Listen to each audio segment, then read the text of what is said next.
नमस्कार, गाइड में आपका स्वागत है। मैं हूं डॉक्टर आकांक्षा। यदि पंख मिल जाएं तो हम आसमान की सैर पर निकल आएं, और पंख ना भी हो तो भी आसमान की सैर हो सकती है। एरोप्लेन जो है, कुछ लोग अपने करियर के लिए आसमान को ही चुनते हैं। जी हाँ, मेरा इशारा तो आप समझ ही गए होंगे। तो आज गाइड में हम बात करेंगे कि कैसे हम आसमान में भी अपना करियर बना सकते हैं। और इस पर बात करने के लिए रीत शारदा शुक्ला, डायरेक्टर फ्लैज institute of aviation and hospitality, Raipur से हमारे बीच हैं। आपका बहुत बहुत स्वागत मैम, नमस्कार। हमारे साथ हैं एक ऐसी ही होनहार छात्रा जिन्होंने अपने इंस्टीट्यूट का नाम रोशन किया और जिनका सिलेक्शन हाल ही में हुआ है, वो भी हमारे साथ जुड़ी हुई हैं। आपका भी बहुत बहुत स्वागत। दिविशा पांडे हमारे साथ जुड़ रही हैं।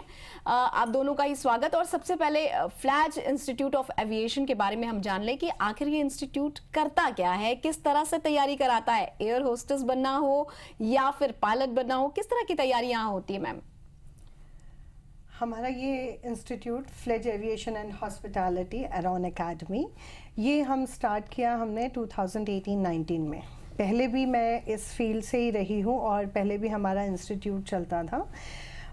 2018-19 में मुझे ऐसा लगा कि अभी भी छत्तीसगढ़ में बहुत सारी ऐसी अपॉर्चुनिटीज़ हैं जो कि अनटच्ड हैं, और ऐसे बच्चे जो लोग भटक रहे हैं आज की डेट में, ग्रेजुएशन कर रहे हैं, पोस्ट ग्रेजुएशन कर रहे हैं, आगे से आगे पढ़ाई करते जा रहे हैं, but they do not have their own vision. उनके पास विज़न ही नहीं है, उनके पास करियर बनाने के लिए कुछ भी नहीं है।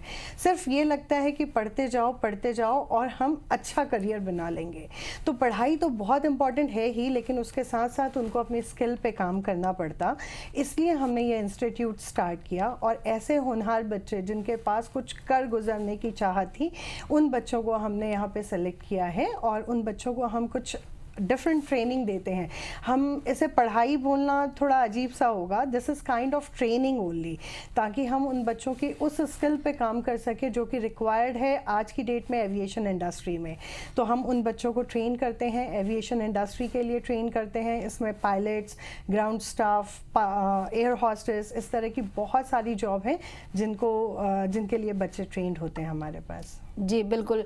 और आपकी इस ट्रेनिंग को भी हम अच्छे से समझेंगे। हमारे साथ दिविशा हैं। दिविशा का हाल ही में सिलेक्शन हुआ है। दिविशा, पहले तो अपने सफ़र के बारे में हमें बताइए, और फिर ये बताइए कि आपका जो सिलेक्शन हुआ है वो किस आधार पर हुआ, कैसे आप चुनी गई, उसके बारे में बताएं कि आप कहाँ से हैं। जी ज़रूर। मैं अंबिकापुर छत्तीसगढ़ से बिलोंग करती हूँ, और मेरी फैमिली अंबिकापुर में ही रहती है।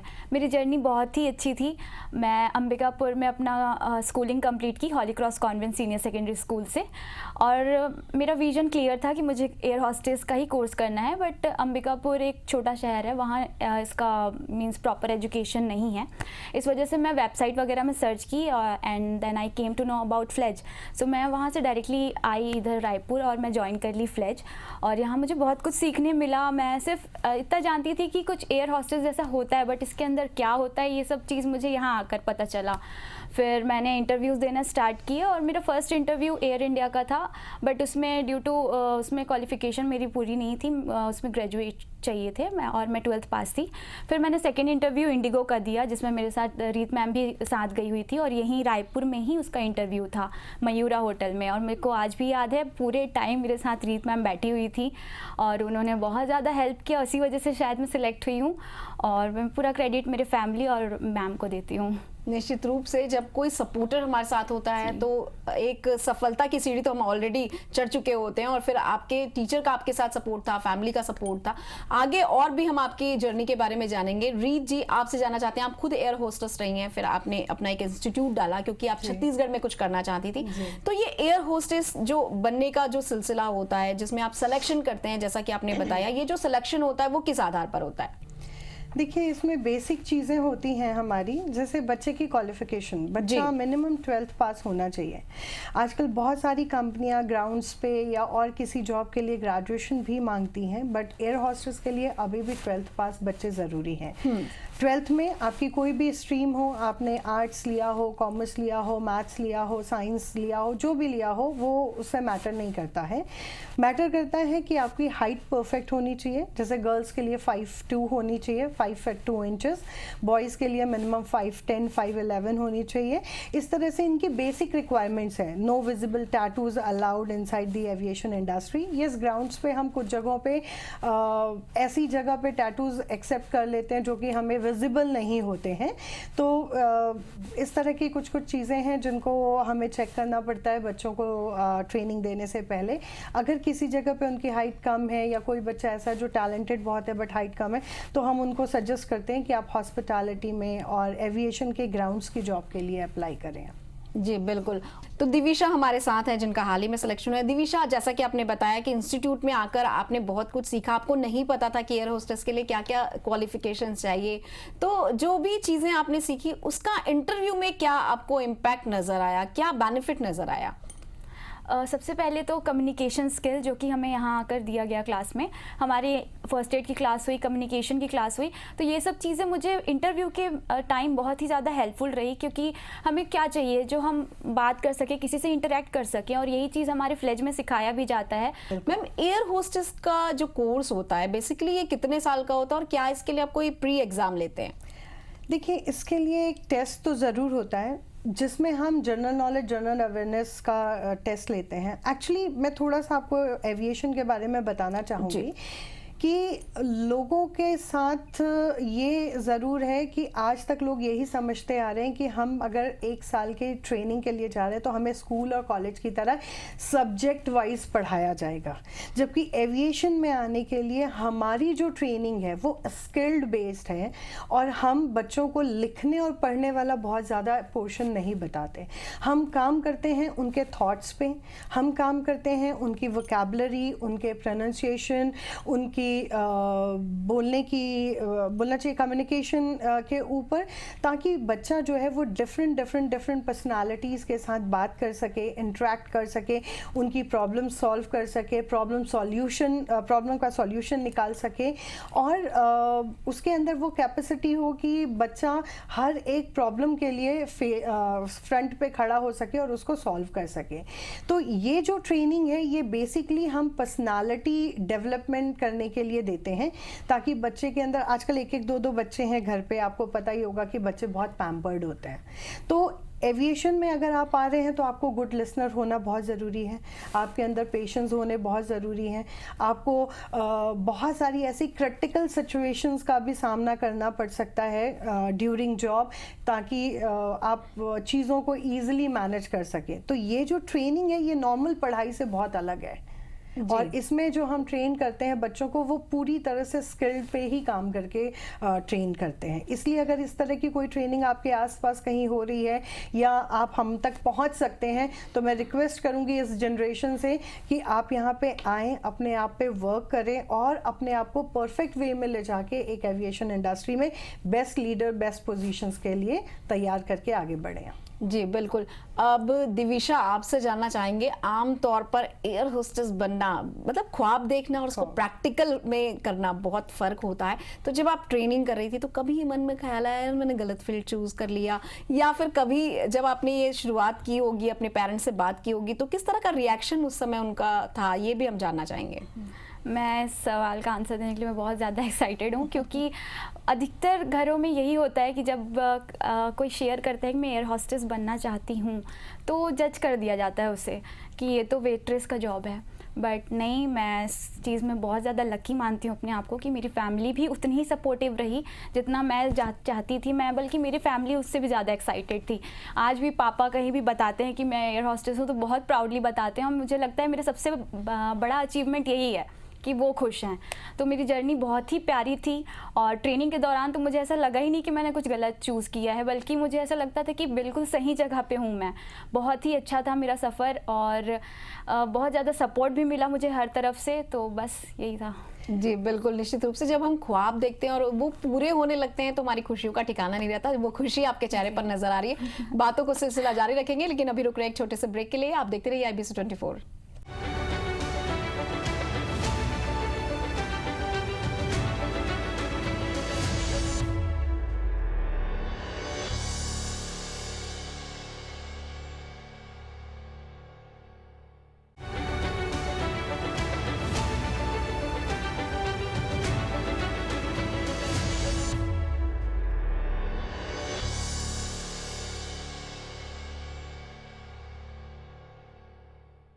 ब्रेक के बाद फिर से आपका स्वागत है। आप देख रहे हैं गाइड और आज हम जान रहे हैं कि एयर होस्टेस की जर्नी कितनी आसान और कितनी कठिन है, कैसे हम एयर होस्टेस बन सकते हैं। और इसके लिए फ्लैज की डायरेक्टर हमारे साथ हैं, साथ ही एक छात्रा भी है जिसका हाल ही में सिलेक्शन हुआ है। दोनों का ही हम स्वागत करते हैं फिर से और फिर से अपनी बातों के सिलसिले को आगे बढ़ाते हैं। रीत मैम से आपसे जानना चाहेंगे कि ये जो एयर होस्टेस की जॉब होती है, क्या ये परमानेंट होती है या फिर इसमें भी जॉब फ्लक्चुएट होते रहते हैं? इसमें बहुत सारे मिथ फैले हुए हैं और मेरे को बहुत खुशी होगी इसका आंसर देने के लिए, क्योंकि लोगों को लगता है ये परमानेंट जॉब नहीं है। 4-5 साल किया, जब तक आप सुंदर दिख रहे हो तब तक कर सकते हो। 5 साल के बाद आप क्या करोगे, फिर से ज़ीरो से स्टार्ट करना पड़ेगा। तो ऐसा कुछ भी नहीं है। आप यकीन मानिए, मेरे साथ के लोग, मैं खुद कतर एयरवेज में थी, मेरे साथ के लोग आज भी फ्लाइंग कर रहे हैं। मैंने खुद जब अपनी फ्लाइंग स्टार्ट की थी उस समय मेरी एज 24-25 रही और मेरे साथ एक मेरी सीनियर क्रू फ्लाइंग करती थी जो कि अपनी डॉटर इन लॉ के साथ फ्लाइंग करती थी। तो आप सोचिए कि इसमें कोई लिमिट तो है ही नहीं। इसमें सिर्फ 2 चीज़ें काम करती हैं, एक आपका मेडिकली फिट होना, दूसरा कि आपके अंदर का वो पैशन जगा होना चाहिए। कंपनी क्यों आपको निकालेगी? कंपनी आपकी इस ट्रेनिंग में आप सोच भी नहीं सकते हैं कि कितना खर्च करती है। This is not a easy task to become an air hostess. आपको लगता होगा कि हम सिर्फ फ्लाइट पे जाते हैं, पैसेंजर्स को सर्व करते हैं, ये एयर हॉस्टेस का काम होता है, बट ऐसा नहीं है। जैसे दिविशा ने भी अभी बताया कि उसकी 3 महीने की ट्रेनिंग थी। इस 3 महीने की ट्रेनिंग में हमें एयरक्राफ्ट के बारे में बताया जाता है, एयरक्राफ्ट में सेफ्टी सिक्योरिटी के जो इक्विपमेंट्स होते हैं उसकी ट्रेनिंग मिलती है, फर्स्ट एड की ट्रेनिंग मिलती है, स्विमिंग की ट्रेनिंग मिलती है। गाइज, ये इतना बड़ा फील्ड है कि अगर हम इन चीज़ों में ट्रेंड हो जाते हैं ना, तो प्रोफेशनल के साथ साथ हमारी पर्सनल लाइफ भी बहुत अपडेट होती है। उसका रीज़न है, आज हमारी रोज़मर्रा की ज़िंदगी में भी हम पैनिक बहुत जल्दी हो जाते हैं, जबकि इसमें हमें यही सिखाया जाता है कि पैनिक नहीं होना है, बड़ी से बड़ी सिचुएशन में पैनिक नहीं होना है। और आसपास हो रहे छोटे मोटे एक्सीडेंट, मेडिकल केसेस, ये तो हम लोग मतलब लाइक चुटकियों में सॉल्व कर सकते थे, हमारे को इतना ट्रेन किया जाता है। तो this is a life changing training. आपके थॉट्स बदल जाते हैं, आपकी सोचने समझने की शक्ति चेंज हो जाती है, आपके अंदर बहुत पॉजिटिव एटीट्यूड आ जाता है, आपके अंदर बहुत सारा पेशेंस और बहुत लिसनिंग स्किल डेवलप हो जाती है। तो ये ट्रेनिंग, अगर किसी को एयर हॉस्टेस नहीं भी बनना है तो भी मेरा सजेशन है कि आपको इस तरह की अगर कोई ट्रेनिंग आसपास मिले तो बिल्कुल उसको एक्सेप्ट कीजिए। जी बिल्कुल, जैसा कि आपने कहा कि ये ट्रेनिंग हमारी लाइफ के लिए बहुत इंपॉर्टेंट है। दिविशा ने ये ट्रेनिंग की भी है, तो दिविशा आपसे जानना चाहूंगी कि क्या लगा इस ट्रेनिंग को करने के बाद, आपके अंदर का जो पेशेंस है वो कितना काम आया? क्या आपको लगता है कि कभी कभी आप पे चिड़चिड़ापन था लेकिन वो अब कंट्रोल हो गया? क्योंकि हम जब क्लाइंट से डील कर रहे होते हैं तो वहां पर हमारा जो पेशेंस है वो बहुत इंपॉर्टेंट होता है। तो इस ट्रेनिंग के दौरान आपने अपने अंदर क्या चेंजेस महसूस किए? मेरे अंदर बहुत सारे चेंजेस आए, क्योंकि मैं पेशेंस तो बिल्कुल नहीं थी और इंडिगो ने मुझे पेशेंस रहना सिखाया। ये तो इंडिगो का पिलर ही है पेशेंस। और साथ ही साथ मैं इस ट्रेनिंग में सिर्फ एक एयर हॉस्टेस नहीं, एक फर्स्ट एडर भी बनी, एक फायर फाइटर बनी, एक स्विमर बनी। बहुत सारा रोल मैं प्ले की हूँ इस 3 महीने में। मेरा 3 महीना पूरा एग्ज़ाम देने में गया है। लोगों को बहुत बड़ा मिथ है कि सिर्फ फूड ट्रे लेकर सिर्फ वेटरेस का काम करते हैं, ऐसा बिल्कुल नहीं है। वहाँ ऑन बोर्ड अगर कोई रहता है तो सिर्फ हम कैबिन क्रू ही रहते हैं जिनको हर चीज़ से आपको बचाना है। तो 3 महीने कोई मजाक नहीं है, बहुत ही ज़्यादा, बहुत कुछ सीखने मिला मुझे इस 3 महीने में। और सबसे ज़्यादा जो मुझे एक चीज़ सीखने मिली वो है रिस्पेक्ट। हम वहाँ ट्रेनिंग के दौरान एक अगर स्वीपर भी है तो हम उनको भी सर बोलते थे और हमारे इंस्ट्रक्टर हैं उनको भी हम सर बोलते थे। हम वही दर्जा सबको देते थे वहाँ पर। तो वहाँ मैंने इक्वालिटी भी सीखी, बहुत कुछ सीखने मिला मुझे इस ट्रेनिंग के दौरान में। जी रीत, आपसे जानना चाहेंगे कि ये जो एयर होस्टेस बनने के लिए हम बोलते हैं ना, हाइट बहुत अच्छी होनी चाहिए, स्लिम होना चाहिए, पर्सनालिटी बहुत अच्छी होनी चाहिए, लुक बहुत अच्छा होना चाहिए। क्या वास्तव में ये सारी चीज़ें काउंट होती हैं या इसके अलावा भी कुछ और है जो देखा जाता है एयर होस्टेस में? ये तो बहुत छोटी सी चीज़ है जो देखी जाती है और उसका रीज़न भी मैं आपको बताती हूँ कि क्यों ऐसा देखा जाता है। आपकी हाइट इसलिए मेजर की जाती है ताकि जब आप काम करो तो एटलीस्ट आप अपने वर्किंग स्पेस में कंफर्टेबली काम करो। फ्लाइट पे हमारे पास एक ओवरहेड बिन होता है जिसमें हम लगेज अपना स्टोर करते हैं। अगर हम ही वहाँ तक नहीं पहुँच पाएंगे, हम ही अप्रोचेबल नहीं होंगे, तो हम हमारे पैसेंजर्स को कैसे हेल्प करेंगे। इसलिए हाइट मैटर करती है। दूसरा जो बोलते हैं वेट मैटर करना, तो ट्रस्ट मी, जब हम एक नॉर्मल ज़िंदगी में अपना काम करते हैं तब भी हम कहते हैं कि अरे आज फीवर हो गया। जिस दिन आप बीमार होते हैं आप काम अच्छे से नहीं कर पाते। तो सोचिए, आप तो अपने फ्लोर से 40,000 फीट ऊपर काम कर रहे हैं। If you will not be perfect fit for the flight, आप खुद अगर फिट नहीं रहेंगे तो आप कैसे पैसेंजर्स को हेल्प कर पाएंगे। आप खुद ही बीमार रहेंगे तो पैसेंजर्स को कैसे हेल्प करेंगे। कोई एमरजेंसी हो गई तो, या कुछ भी हो सकता है ऊपर फ्लाइट पे, तो आप कैसे उनके लिए सुटेबल पर्सन रहेंगे टू हेल्प समवेयर। इसलिए हम लोग बोलते हैं कि मेडिकली फिट होना और हाइट होना बहुत ज़रूरी है। अब बात आती है सुंदरता पे, तो मुझे लगता है कि भगवान ने हर एक को सुंदर बनाया है। द ओनली थिंग, हम उसको कैसे पॉलिश करते हैं। आज कोयले को भी हम ब्लैक डायमंड बोलते हैं, राइट। तो गोरा रंग हो, काला रंग हो, मैटर नहीं करता। सिर्फ मैटर करता है कि उसने अपनी पर्सनालिटी कितनी इन्हेंस की, उसने कितने अच्छे से बात की, उसने उस काले रंग को और गोरे रंग को कितना संभाल के रखा, वो मैटर करता है। इसलिए सबसे ज़्यादा जो ज़रूरी है वो स्किल है, उनकी कम्युनिकेशन है और उनकी अपनी क्वालिटीज़ हैं। हाइट और वेट ये सेकेंडरी होता है। जी मैम, आपसे ही एक और सवाल है कि एयर होस्टेस की सैलरी कितनी होती है, क्योंकि किसी भी जॉब में जाने से पहले लोगों के दिमाग में ये बैठा होता है कि सैलरी क्या होगी, तो इसकी भी सैलरी हमें जाननी है कि इसकी सैलरी कितनी होती है। मैम, एक्चुअली बोला जाता है कि there is sky, there is no limit. ठीक है, तो स्काई की जैसे लिमिट नहीं है, वैसे ही एविएशन में सैलरी की कोई लिमिट नहीं है। हर कंपनी अपने क्रू को एक बेसिक सैलरी देती है, 35,000, 40,000, 49,000, 50,000, प्लस उसके साथ साथ अलाउंस देती है। वो जितना फ्लाई करेगा उसकी फ्लाइंग आवर्स उसमें काउंट होते हैं, वो जितने ले ओवर्स करेगा उसके ले ओवर्स की काउंटिंग होती है। इसलिए उसको डिफरेंट तरह से बोलना चाहिए, मनी जो है उसकी सैलरी में ऐड होती है। तो सैलरी की तो कोई लिमिटेशन नहीं, किसी मंथ आपको 80,000 भी मिलेगा, किसी मंथ 1 लाख भी मिलेगा, किसी मंथ आपको 50,000 भी मिलेगा। तो जो बेसिक है वो तो मिलना ही मिलना है, प्लस अलाउंसेस के होते हैं। जी बिल्कुल, यानी कि सैलरी अच्छी खासी इसमें होती है। दिविशा, आपसे जानना चाहूंगी कि आपने जब ये सोचा कि मुझे एयर होस्टेस बनना है, उस वक्त आपकी उम्र क्या रही होगी? मैं एक सीरियल देखा करती थी, मुझे याद है उस सीरियल का नाम था उड़ान, एक सपनों का आसमान। उसमें एक जो रोल प्ले करती थी वो एयर हॉस्टेस थी और उनके पापा का नाम रमाकांत था, मेरे भी पापा का नाम रमाकांत पांडे है। तो मैं वहाँ से मुझे पता चला कि एयर हॉस्टेस जैसा कुछ जॉब होता है, और उस टाइम मेरे पापा का मन था कि मेरी बड़ी बहन जो है वो एयर हॉस्टेस बने, क्योंकि वो उस टाइम 12th में थी, but due to some personal reason वो नहीं बन पाई। तो उसके बाद फिर मुझे लगा कि नहीं, मुझे बनना है। और मैं उस टाइम भी उतनी ही एक्साइटेड थी, बट उस टाइम मैं काफ़ी छोटी थी, 6th-7th में थी। तो उसको मैं सोचते सोचते 12th भी पास की, और उसके बाद में मुझे लगा नहीं, मुझे जाना तो एयर हॉस्टेस में ही है। और मैं पापा को सिर्फ एक बार बोली कि पापा मुझे बनना है। पापा ने बोला बिल्कुल, और फिर हम लोग इंस्टीट्यूट सर्च किए तो पता चला फ्लेज के बारे में, और फिर तुरंत इधर आ गई मैं। जी बिल्कुल, निश्चित रूप से जब हम कुछ सोचते हैं और वो पूरा होता है तो खुशियां तो मिलनी ही हैं। मैम, आपसे जानना चाहेंगे कि फ्लैज में इसके अलावा, एयर होस्टेस के अलावा और कौन कौन सी पढ़ाई कराई जाती है, किस तरह की ट्रेनिंग दी जाती है?